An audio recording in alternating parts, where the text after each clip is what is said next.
हरेश श्रीवास आप सभी का स्वागत करता हूं हमारे मिशन सक्सेस क्लासेस में। आशा करता हूं कि आप सभी अच्छे से होंगे और पिछले क्लास के वीडियो आपको हमारे अवश्य ही पसंद आए होंगे। तो जिस तरह से पिछले क्लास के वीडियो में आप लोगों का कमेंट हमें मिला, अच्छा लगा, आशा करते हैं कि हमारा ये क्लास भी आपको अच्छा लगे, उससे बेहतर लगे। इसके लिए हम भी मेहनत कर रहे हैं। तो चलिए शुरुआत करते हैं आज की पढ़ाई को ज़्यादा समय न लेते हुए। पिछले क्लास में हमने आपको बताया था यूनिट नंबर के बारे में, इकाई अंक के बारे में। आज हम संख्या पद्धति के अगले चरण में, अगले टॉपिक के बारे में चर्चा करेंगे। तो चलिए ज़्यादा समय न लेते हुए शुरुआत करते हैं संख्या पद्धति के अगले चैप्टर, जिसमें भाज्य, भाजक, भागफल और शेषफल के मध्य किस प्रकार से संबंध है उसके बारे में भी चर्चा अवश्य करेंगे। तो चलिए शुरुआत करते हैं ज़्यादा समय न लेते हुए। पहला प्रश्न है हमारा, 1040 को किसी संख्या से भाग देने पर भागफल 11 तथा शेषफल 20 प्राप्त होता है। 1040 को किसी संख्या से भाग देने पर भागफल 11 तथा शेषफल 20 प्राप्त होता है। तो भाजक ज्ञात कीजिए। ठीक है, तो आप जैसा चौथी, पांचवी, छठवीं, सातवीं क्लास में अपने बेसिक क्लास में पढ़ाई किया होगा भागफल, भाजक, भाज्य और शेषफल के बारे में, उनसे संबंधित यहाँ एक फॉर्मूला हम लेंगे और उस फॉर्मूले से कैसे भाजक को या फिर भाज्य को या फिर भागफल को या फिर शेषफल को ज्ञात किया जा सकता है, आपको समझ में आ जाएगा। तो चलिए पहले भाजक ज्ञात करने के लिए बोले हैं, तो भाजक के लिए फॉर्मूला लिख लेते हैं। ठीक है, आइए हमारे साथ। फॉर्मूला होता है भाज्य बराबर भाजक गुणित भागफल धन शेषफल। ये हमारा होता है फॉर्मूला। भाज्य बराबर भाजक गुणित भागफल धन शेषफल। लेकिन इस क्वेश्चन में हमें भाज्य दे दिया गया है, क्योंकि भाज्य किसे कहते हैं?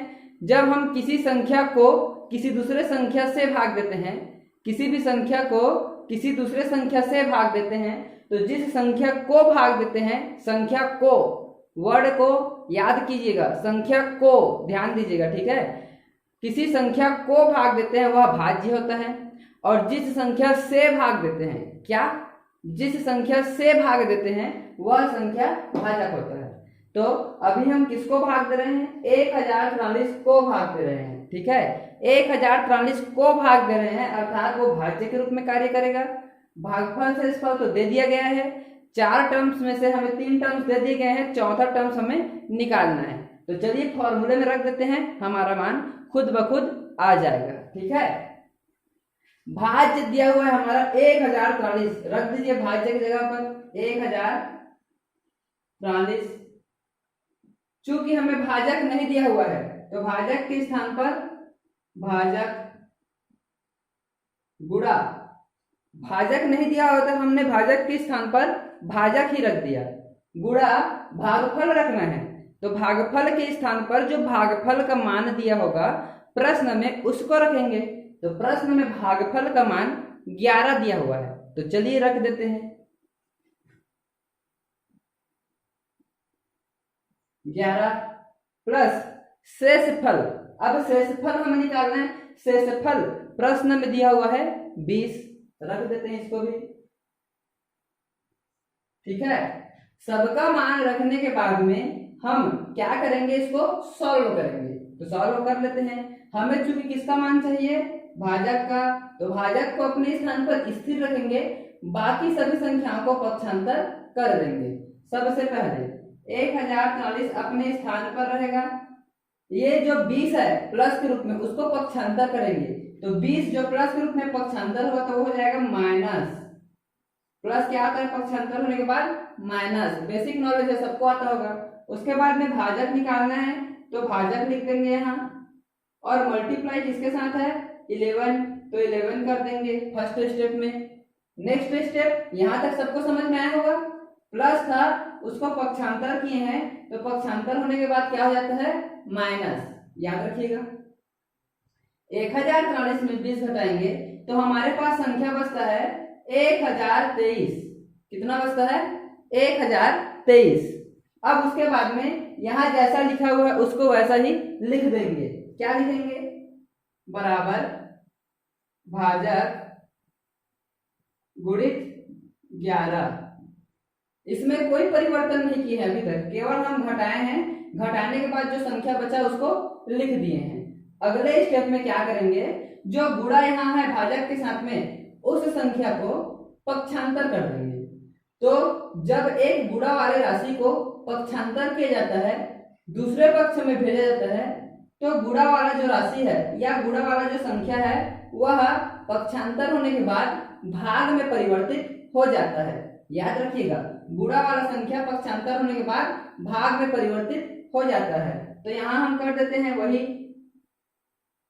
भाजक बराबर 1023 और ये भाग चला जाएगा 11। ठीक है, अब गुणा को पक्षांतर किए यहाँ, तो गुणा पक्षांतर होगा क्या हो गया? भाग हो गया। तो भाग होने के बाद में इसको सॉल्व कर लेंगे, जो भी बचेगा आंसर आएगा वो भाजक में होगा। तो जल्दी इसको 11 से घटाते हैं। 11 से घटाएंगे तो 11 निया 99, 11 निया 99, तो 9 बार गया। उसके बाद में इसमें 3 हासिल बचा हुआ है, 102 था, 102 था, 99 उसमें चला गया, 3 हासिल बचा हुआ है, वो 3 इसके साथ जाकर हो जाएगा 33। कितना हो जाएगा? 33, 33। अब 11 का पहाड़ा पढ़ेंगे कि 33 कट जाए, तो 11 तिया 33, ये हो जाएगा हमारा भाजक का मान। इस प्रकार से हमें भाजक मिल गया और हमारा पहला क्वेश्चन सॉल्व हो गया। किया क्या हमने? एक फॉर्मूला लिया, भाज्य बराबर भाजक गुणित भागफल प्लस शेषफल। इस फॉर्मूले में 3 टर्म्स का मान हमेशा दिया रहेगा, चौथे टर्म्स को निकालना रहेगा। तो 3 टर्म्स का मान दिया हुआ था, भाज्य को, भागफल को, शेषफल को, भाजक निकालना था। अगर क्वेश्चन में ये बोलता कि 1043 को किस संख्या से भाग देने पर भागफल 11 तथा शेषफल प्राप्त होता है, उस संख्या को ज्ञात कीजिए, तो उस कंडीशन पर आपको पहचानना होता कि कौन से संख्या को नहीं दिया हुआ है, अर्थात भाज्य नहीं दिया हुआ है या भाजक नहीं दिया हुआ है। तो उसको पहचानने का सबसे बेस्ट ट्रिक वही जो मैं बताया कि जिस संख्या को भाग देते हैं वह संख्या भाज्य कहलाता है, और जिस संख्या से भाग देते हैं, ये वाला जिस संख्या से भाग देते हैं वह संख्या भाजक कहलाता है। तो जिस संख्या से भाग दे रहे हैं वही ज्ञात करना है, अर्थात हमें भाजक ज्ञात करना है। तो हम फॉर्मूले में रखेंगे, सॉल्व करेंगे तो हमें भाजक का मान मिल जाएगा। होप सो कि ये क्वेश्चन समझ में आया होगा आप लोग को। ठीक है, और टेंशन न लीजिए, ऐसा क्वेश्चन एक ही है ऐसा कहना नहीं है। इससे रिलेटेड क्वेश्चन मैं आपको लास्ट में होमवर्क के लिए दूंगा, आप होमवर्क में उसको कर लीजिएगा और कितना आता है आंसर हमारे कमेंट बॉक्स पे कमेंट करके बता दीजिएगा। ठीक है, तो चलिए ज्यादा समय न लेते हुए अब हमारे दूसरे प्रश्न की ओर आगे बढ़ते हैं। हमारा दूसरा प्रश्न है, किसी संख्या को 4 से भाग देने पर भागफल तथा शेषफल का योग 8। ये भाग लिखा हुआ है अर्थात भागफल है, जगह नहीं था तो छोटा लिख दिया। किसी संख्या को 4 से भाग देने पर भागफल तथा शेषफल का योग 8 है एवं उनके वर्गों का योग 34 है, तो वह संख्या ज्ञात कीजिए। ठीक है, इसमें हम क्या करेंगे, हमें भागफल और शेषफल ज्ञात करने के पश्चात उस संख्या को ज्ञात करना है जिसे 4 से भाग दिए जाना है, ऐसा होगा बोला गया है। तो हम क्या करेंगे, सबसे पहले भागफल को और शेषफल को कुछ संख्या मान लेंगे, अज्ञात राशि है उसको कुछ मान लेंगे। माना कि जो भागफल है और शेषफल है वो क्रमशः ए और बी हैं। क्या है? क्रमशः भागफल और शेषफल ए और बी हैं। तो अगर भागफल और शेषफल ए और बी हैं तो प्रश्न में बोला है भागफल और शेषफल का योग 8, तो हम प्रश्न के अनुसार करते हैं। बोला है भागफल और शेषफल का योग 8, तो हमने ए और बी मान लिया, तो ए और बी बराबर क्या हो जाएगा? 8। ए प्लस बी बराबर 8। ए प्लस बी बराबर क्यों? क्योंकि इसमें बोला है भागफल और शेषफल का योग। क्या बोला है? योग। इसीलिए ए प्लस बी बराबर 8। इतना ठीक है। इसके आगे बोला है कि उनके वर्गों का योग 34 है। किनके वर्गों का योग? जो इनके योग बराबर 8 है उन्हीं के वर्गों का योग क्या होगा? 34 है। तो हम क्या करेंगे, इनके वर्गों का योग a का वर्ग प्लस b का वर्ग बराबर 34। ठीक है, क्या किए, a प्लस बी बराबर 8 और इनके वर्गों का योग अर्थात a का वर्ग प्लस b का वर्ग बराबर 34। इतना ठीक। अब इसके बाद में हमें वह संख्या ज्ञात करनी है। तो सबसे पहले हम सर्व समीका, कक्षा 7वीं 8वीं जो बेसिक क्लास है मिडिल स्कूल का, उसमें एक सर्व समीका रहता है, उस सर्व समीका वाले फॉर्मूला को रखेंगे। सर्व समीका उसका फर्स्ट रहता है a प्लस बी का whole square, a plus B का होल स्क्वायर इक्वल a का स्क्वायर प्लस b का स्क्वायर प्लस 2ab। ये बेसिक फॉर्मूला है, लगभग सभी को ये आता होगा। तो इसमें हम डायरेक्ट वैल्यू पुट करेंगे। a प्लस बी मतलब मिला है हमें 8, तो हम रख देंगे a प्लस बी की जगह पर 8 और इसका स्क्वायर है तो स्क्वायर। उसके पश्चात हमें a square plus B square की जगह पर रखना है वैल्यू, तो हम क्या करेंगे, इक्वल का equal a square plus B square, इसके स्थान पर रख देंगे वैल्यू कितना 34, कितना 34 प्लस 2ab। अभी हमें ab का वैल्यू नहीं मिला है, a इंटू बी का वैल्यू, तो उसको वैसे ही रखेंगे। अब इसके पश्चात इसको सॉल्व करेंगे। यहाँ तक होप सो सबको समझ में आया होगा। हम a प्लस बी के स्थान पर 8 रखें जो कि क्वेश्चन में दिया गया था, और a square plus B square उनके वर्गों का योग क्या रखे हैं 34 जो क्वेश्चन में मिला था। ठीक है, अब 8 का वर्ग, तो 8 का वर्ग है 8 स्क्वायर, 8 स्क्वायर कितना होता है 64, होप सो सबको आता होगा। तो 8 स्क्वायर मतलब 64, 8 का वर्ग 64, उसके बाद में 34 प्लस 2ab, इसको सॉल्व करेंगे। तो 64 है इक्वल 34 है प्लस 2ab है, तो 34 जो प्लस में है 34 प्लस में, उसको क्या करेंगे पक्षांतर कर देंगे। जब 34 पक्षांतर होगा तो जो प्लस वाला संख्या पक्षांतर होता है, तो पक्षांतर होने के बाद हो जाता है माइनस। ठीक है, बेसिक नॉलेज है। तो जब प्लस वाला पक्षांतर होगा माइनस, तो इसको क्या लिखेंगे 64 माइनस 34 बराबर कितना बचा हुआ है यहाँ 2ab, कितना बचा है 2ab, 64 माइनस 34 हो गया इक्वल 2ab। अब इसको सॉल्व करेंगे तो 64 में से 34 माइनस हो गया, कितना बचेगा, इतना ही बचेगा, 30 बचेगा, 30 बचेगा ना। ठीक है, तो 64 में से 34 गया तो 30, उसके बाद में इक्वल में क्या है 2ab। अब 2ab बराबर हमें 30 मिल गया, तो हम 30 को क्या मान लेंगे, एक इक्वेशन मान लेते हैं। ठीक, यहाँ हम इसको एक इक्वेशन मान लेते हैं। मान लीजिए ये वाला फर्स्ट इक्वेशन है, a स्क्वायर बी स्क्वायर वाला सेकंड इक्वेशन है, और ab वाला थर्ड इक्वेशन है, इसको हम इक्वेशन मान लेते हैं। तो इक्वेशन यानी कि समीकरण मान लिए।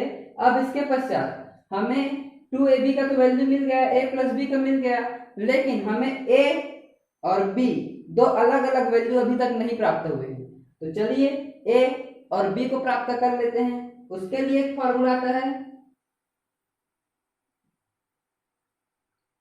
a माइनस बी का whole square, a minus B का होल स्क्वायर इक्वल टू होता है a प्लस बी का स्क्वायर माइनस 4ab। क्या होता है a माइनस बी का whole square equal a plus B का स्क्वायर माइनस 4ab। चलिए वैल्यू रखते हैं इसमें, किसका किसका मिला है, a प्लस बी का मिला है, a प्लस बी का स्क्वायर इक्वल 8 का स्क्वायर माइनस 4ab। अब यहाँ 4ab दिया है, जबकि हमें 2ab का वैल्यू कितना मिला है 30, यहाँ 2ab का वैल्यू 30 मिला है। अगर इसमें हम इंटू 2 कर दे तो 4ab हो जाएगा, तो इसको चेंज कर देते हैं। क्या चेंज करेंगे 2 इंटू 2ab, ऐसा चेंज कर सकते हैं, 2 इंटू 2ab चेंज कर सकते हैं। तो चलिए यहाँ से डायरेक्ट हम 2ab का वैल्यू रख देते हैं, जगह छोटा है इसलिए 2 इंटू 2ab, 2ab का वैल्यू 30 यानी 30, मान रख दीजिए। मान रखेंगे तो आगे क्या होगा 8 का स्क्वायर, 8 का स्क्वायर कितना हो जाएगा 64 माइनस 2 गुणित 30, 30 और 2 को गुणा करेंगे तो कितना होगा 60, इतना ही होगा। 30 को 2 से गुणा कीजिए कितना होगा 60, 30 2 में 60, तो वहां 60 रख दिए। अब 64 में से हमें 60 को घटाना है, तो 64 में 60 घटाएंगे तो कितना बचेगा 4, इतना ही बच रहा है। 64 में से 60 घटा दीजिए तो 4 बच गया। ये किसका वैल्यू है a माइनस बी का स्क्वायर। अगला स्टेप हम क्या करेंगे, जब एक साइड में स्क्वायर है तो दूसरे साइड वाले को भी स्क्वायर में परिवर्तित कर देंगे। तो ये हो जाएगा a माइनस बी का स्क्वायर बराबर 2 का स्क्वायर, क्योंकि आप सभी को पता है कि 2 का वर्ग कितना होता है 4, ठीक है। इसीलिए हम 4 को किस में परिवर्तित कर सकते हैं, 2 का वर्ग इसमें परिवर्तित कर सकते हैं। जिसको समझ नहीं आया वो कमेंट बॉक्स में हमसे पूछ सकते हैं। इसके पश्चात दोनों तरफ का वर्ग वर्ग कट जाएगा, तो यहाँ बचेगा a माइनस बी बराबर 2। a माइनस बी बराबर 2। अब आपको क्या करना है, समीकरण 4 और समीकरण 1 को एक जगह लिखना है। समीकरण 4 और समीकरण 1 को एक जगह लिखेंगे तो ये क्या होगा, a प्लस बी बराबर 8। समीकरण 4 और समीकरण 1 को एक जगह लिख लिए, तो लिखने के पश्चात या तो उनको जोड़ दीजिएगा या फिर उनको घटा दीजिएगा। जोड़ेंगे तो पर भी a और b का वैल्यू मिल जाएगा और घटाएंगे तो पर भी a और b का वैल्यू मिल जाएगा। तो चलिए जोड़ देते हैं। जोड़ेंगे तो प्लस प्लस वाला जुड़ेगा, माइनस प्लस वाला कट जाएगा। तो a और a जुड़ गया तो 2a बराबर 8 और 2 कितना हो जाएगा 10। इतना तो बेसिक योग सम आता होगा। तो 2a बराबर 10 है, तो a बराबर कितना होगा, a बराबर कितना होगा 10/2 मतलब 5, ठीक है। a बराबर 10/2 मतलब 5। जब a बराबर 10/2 मतलब 5 है, अर्थात हमें a का वैल्यू 5 मिला, तो b का वैल्यू कितना होगा 5 में आप किसी भी जगह पर रख कर देख लीजिए। अगर आप a की वैल्यू को 5 रखते हैं तो b का वैल्यू कितना मिलेगा समझ में आ जाएगा। 5 में आप कितना घटाएंगे तो 2 होगा, खुद सोचिए। 5 में 2 घटाएंगे, सॉरी 5 में कितना घटाएंगे तो 2 होगा, कितना घटाएंगे 3 ना, तो b का वैल्यू 3। या फिर 5 में कितना जोड़ेंगे तो 8 होगा, तो 5 में 3 जोड़ेंगे तो 8। तो यहाँ पास a का वैल्यू 5 आया और b का वैल्यू 3। इन दोनों को याद कर लीजिएगा, सॉरी इन दोनों को निकाल लीजिएगा, a का वैल्यू 5 और b का वैल्यू 3। जब a का वैल्यू और b का वैल्यू निकल जाए, उसके पश्चात फिर से हम एक बार क्वेश्चन को रिपीट कर रहे हैं। जो समझ में नहीं आया होगा समझ आ जाएगा। फिर लास्ट में जो संख्या निकालने बोला यहाँ निकाल लेंगे। किसी संख्या को 4 से भाग देने पर भागफल और शेषफल का योग 8 तथा वर्गों का योग 34 है, तो वे संख्याएं बताइए, ज्ञात कीजिए। तो हमने क्या किया, दोनों संख्या को a और b मान लिया। a और b का योग 8, उनके वर्गों का योग 34, तो इक्वेशन ले लिए। उसके बाद में कक्षा 8वीं के सर्व समीका a धन b का होल स्क्वायर इक्वल a का स्क्वायर प्लस b का स्क्वायर प्लस 2ab, उस फॉर्मूले में इसके मान को पुट कर दिया। a प्लस b का होल स्क्वायर के स्थान पर 8 का स्क्वायर और a square plus b square के स्थान पर 34 प्लस 2ab। यहाँ से हमें 2ab अर्थात 2ab का वैल्यू मिल गया 30। घटाने पर जब 2ab का वैल्यू 30 मिल गया, उसके पश्चात हमें अभी भी a और b का वैल्यू नहीं प्राप्त हुआ है। तो a और b का वैल्यू प्राप्त करने के लिए हमने एक दूसरा फॉर्मूला यूज किया, a माइनस b का होल स्क्वायर। इसका होता है फॉर्मूला a प्लस b का होल स्क्वायर माइनस 4ab। इसमें वैल्यू पुट कर दिया, 8 का स्क्वायर माइनस 2 इंटू 30 यानी कि 2ab का वैल्यू यहाँ पुट कर दिया। तो यह हो गया 30 इंटू 2 मतलब 60 और 8 स्क्वायर मतलब 64। तो 64 में 60 माइनस करेंगे तो कितना बचेगा 4, यानी 4 बच गया। किसका वैल्यू, a माइनस बी का होल स्क्वायर का वैल्यू।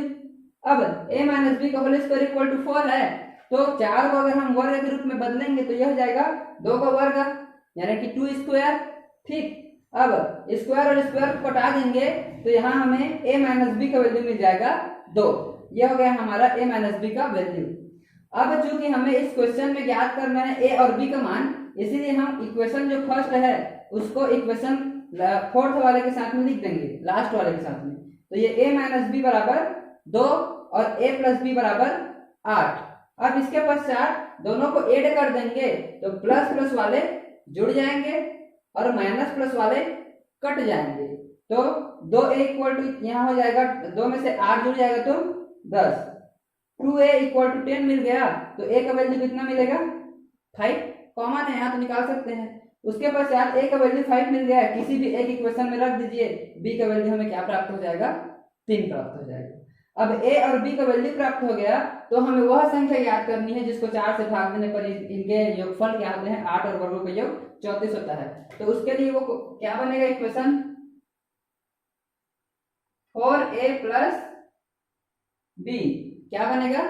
4a प्लस b ऐसा बनेगा।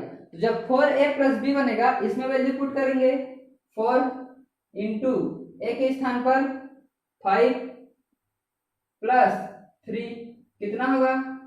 4 इंटू 5 प्लस 3। बॉडमास का फॉर्मूला लगभग सभी को आता होगा, जिनको नहीं आता हम बॉडमास वाला जब इक्वेशन बनाएंगे, वीडियो तैयार करेंगे, उसमें आप देख लीजिएगा कि मल्टीप्लाई पहले होता है प्लस से। तो मल्टीप्लाई पहले होता है, तो जब 4 और 5 का मल्टीप्लाई होगा तो 4 इंटू 5 मतलब कितना हो जाएगा? 20, और 20 को फिर 3 के साथ में प्लस कर देंगे, ऐड कर देंगे, तो कितना हो जाएगा? 20 प्लस 3 मतलब 23। तो आंसर हमारा आ जाएगा 23। ठीक है, आंसर क्या आ जाएगा? 23, अर्थात वह संख्या 23 होगी। इस प्रकार से हमारा दूसरा क्वेश्चन और दूसरे टाइप का क्वेश्चन तैयार हो गया। मतलब पहला क्वेश्चन जिसमें भाज्य, भाजक, भागफल और शेषफल के मध्य जो संबंध रहता है, जो एक फार्मूले के रूप में रहता है, उसको हम देख लिए। उसके बाद में दूसरी तरह का क्वेश्चन, क्योंकि मैं चाहता तो एक ही तरह का क्वेश्चन दोनों में बना सकता था, लेकिन एक स्टूडेंट का मैसेज आया था कि अलग अलग तरीके का भी क्वेश्चन समझाया कीजिए एक ही वीडियो में, क्योंकि एनटीपीसी के लिए कम समय बचा है। इसीलिए संख्या पद्धति में दूसरे तरीके का क्वेश्चन भी मैं इसी में साथ में ऐड कर दिया। फिर भी अगर किसी को कुछ डाउट हुआ होगा तो आप हमें कमेंट बॉक्स पे कमेंट कर सकते हैं, अन्यथा चाहे तो हमारे व्हाट्सएप नंबर पर भी बात कर सकते हैं, हमें बता सकते हैं, अपना सजेशन दे सकते हैं। और इन दोनों का जो है मैं वर्क अपने लास्ट में वीडियो के इस वीडियो के लास्ट में रखा हुआ हूँ, एक बार वर्क को देख लीजिएगा और वर्क को ट्राई कीजिएगा। अगर आपसे बन पाए तो, नहीं बनता है तो बताइएगा, नहीं बन रहा है हम कमेंट बॉक्स में आंसर को बता देंगे। ठीक है, तो चलिए इसी के साथ हम आपसे विदा लेते हैं और आशा करते हैं कि आपका एनटीपीसी का एग्जाम बहुत ही अच्छे तरीके से निकले।